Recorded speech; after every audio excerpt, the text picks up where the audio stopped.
Hey everybody, this is the fourth here, and in this video I wanted to introduce you to multiband compression. Multiband compression works the same way that normal compression does.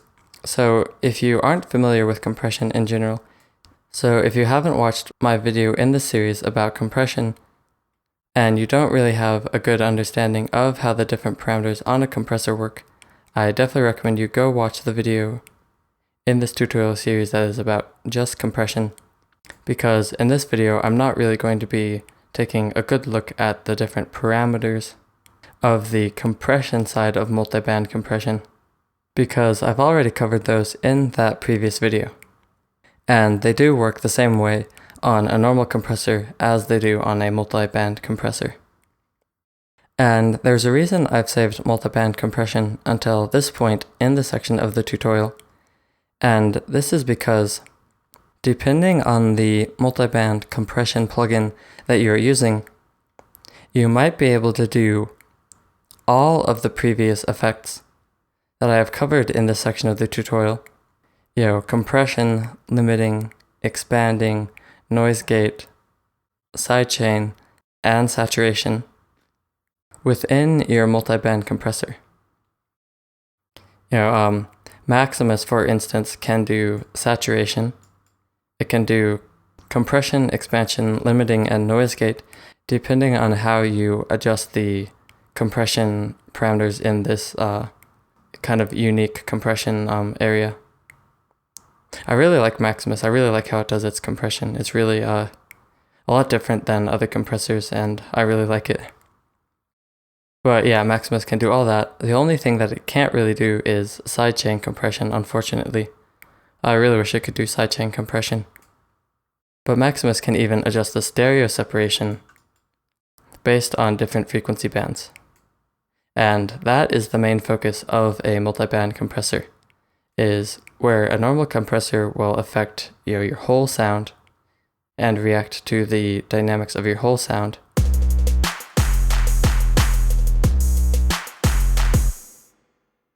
A multiband compressor will break that sound up into a number of different bands.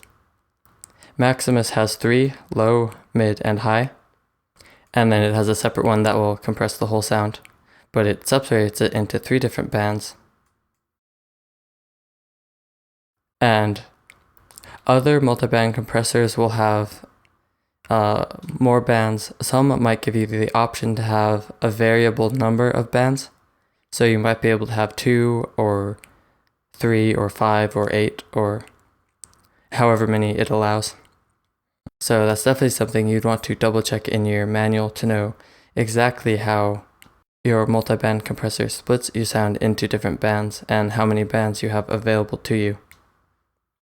But yeah, so basically the multiband compressor splits your sound up into a number of different frequency bands. And I'll play this drum beat so that you can get an idea of what they sound like. So here's the low band.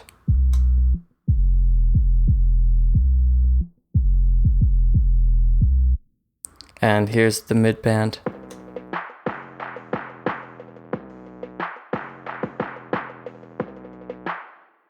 And the high band.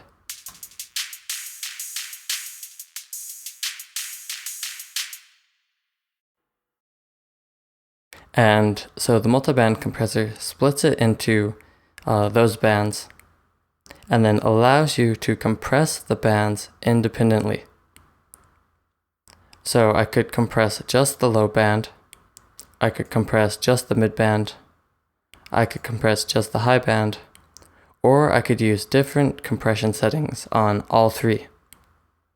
And possibly even more than 3 depending on the multiband compressor that you use. And most multiband compressors will allow you to change the frequency ranges of each of the different bands. So basically, if I adjust the low, it will change the crossover frequency between the mid band and the low band. And if I change high, it will change the crossover frequency between the mid band and the high band. And so you can hear, if I kind of solo that midsection and adjust these, you'll hear that the frequency range that the midband will be adjusted.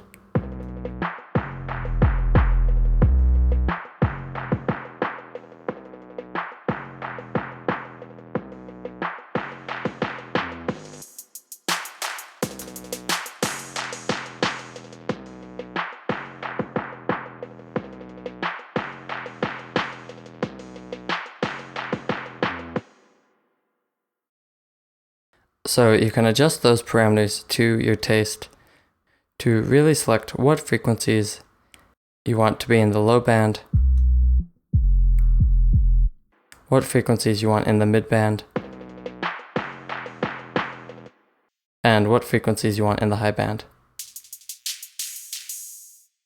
And the settings that you use will depend on what you're compressing and what your goal is. And it's really just going to depend on the circumstances. So as you can kind of imagine, with all of these different parameters, having the ability to compress different frequency ranges independently of other frequency ranges, multiband compression is a very powerful tool for mixing. And it can really kind of help you make the difference between a great mix and an amazing mix.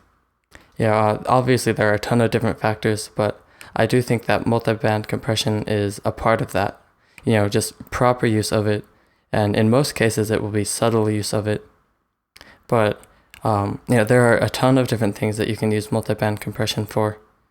And really the whole idea is, if you are listening to your sound and you think that a certain frequency range has a problem regarding the dynamics of that frequency range, then you might reach for a multiband compressor to try to fix it. So de-essing is one technique that you can use a multiband compressor for, and I'll be covering that in a different video in this section of the tutorial. But let's say this drum beat here didn't have enough sustain in the bass. I might kind of compress the bass and leave the rest alone.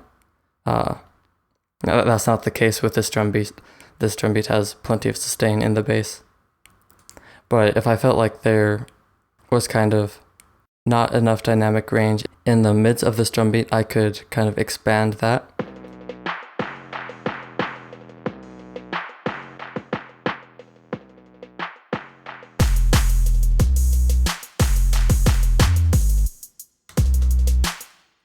Now that sounds pretty weird, but you get the idea.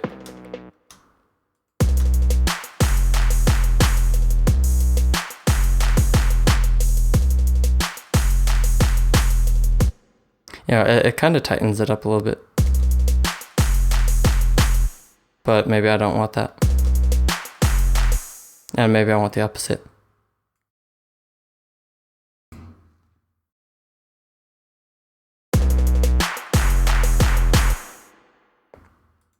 That sounds bad, but you get the idea. So really, how you use it is completely up to you. It's going to depend very much on what you're trying to achieve. And the reason I've actually loaded this project is because I used multiband compression in this project for a specific effect that I wanted to provide you with as an example of when you might use multiband compression, just in kind of your everyday mix or whatever. So I have this sound here, which is the main lead in the track.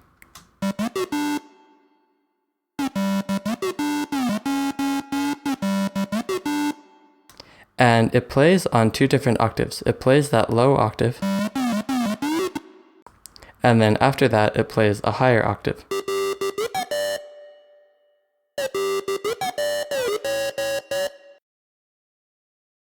And when it plays on the lower octave, I felt like it didn't have enough presence in this range here. If I turn off this boost, you should be able to hear that.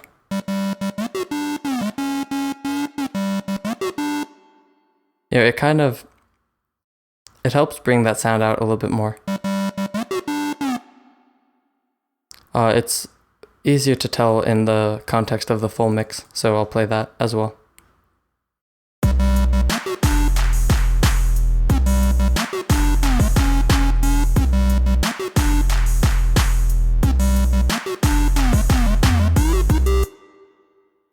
So I really thought that it could use that boost there. But then when it plays on the higher octave, you can see that where I've boosted,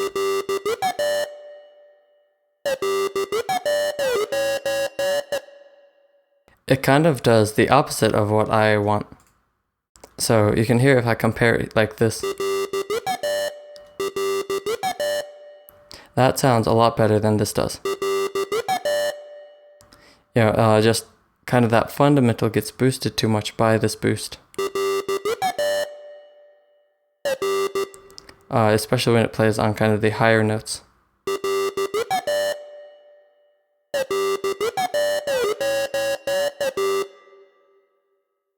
So there were a few different ways that I could have fixed this.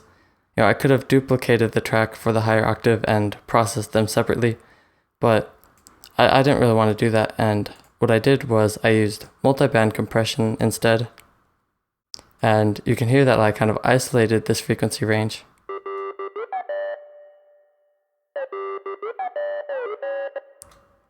For the midband, and I only compressed the midband. I left the high and the lows alone. And you can see that I just compressed it a fair amount. And so there's a fair bit of reduction when it plays on the higher octave, but if you look when it plays on the lower octave, it's hardly even reduced at all. And that's exactly what I wanted. I wanted the lower octave to pretty much stay the same with that EQ. But then the higher octave, it was boosted too much because of that EQ.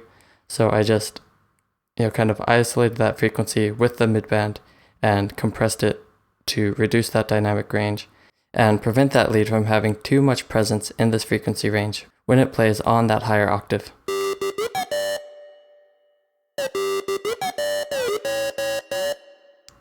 And you can hear that with it on, it sounds a lot more uniform when it plays that higher octave than if I turn it off.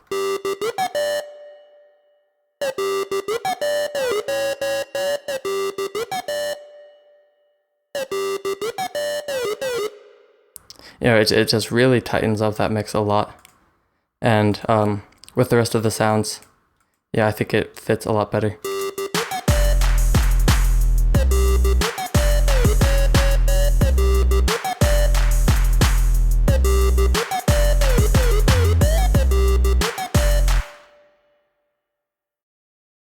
Now, this is still a mix that I'm working on. I haven't finished it yet. I haven't double checked it or anything, but that's just a good example. I think it sounds pretty good. I do need to spend more time on it, but I think that kind of gives you a little bit better of an idea of when you might kind of use multiband compression and kind of how to think about it.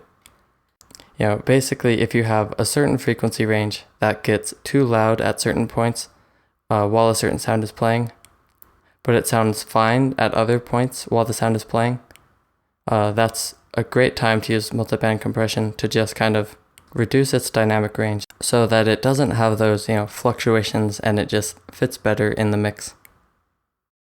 But basically everything that I've talked about in the previous sections, beefing up sounds or tightening up sounds, you can use multiband compression to do all of those different techniques and have those adjustments be made on specific frequency bands. So, it's a very powerful tool and it's really capable of quite a bit. And as a beginner, you probably might not end up using multiband compression that much, and that's perfectly fine. I never really used to use multiband compression all that often, except for to DS vocals.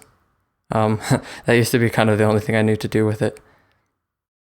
But now I've found that I'm using it a little bit more. I don't use it a ton, but I do use it more. And it's very helpful.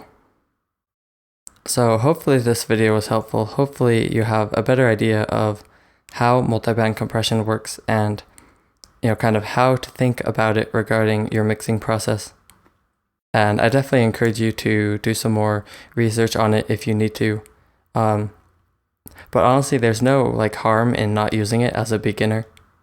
It's probably better not to use it than to use it and not really know why you're using it. But if you have a specific reason that you want to use it, maybe you want to fatten up your bass on a sound, maybe you want to tighten up the high end, or maybe you just want to kind of make your sound a bit more uniform on a specific frequency range, then definitely multiband compression is the way to go. So hopefully that was helpful.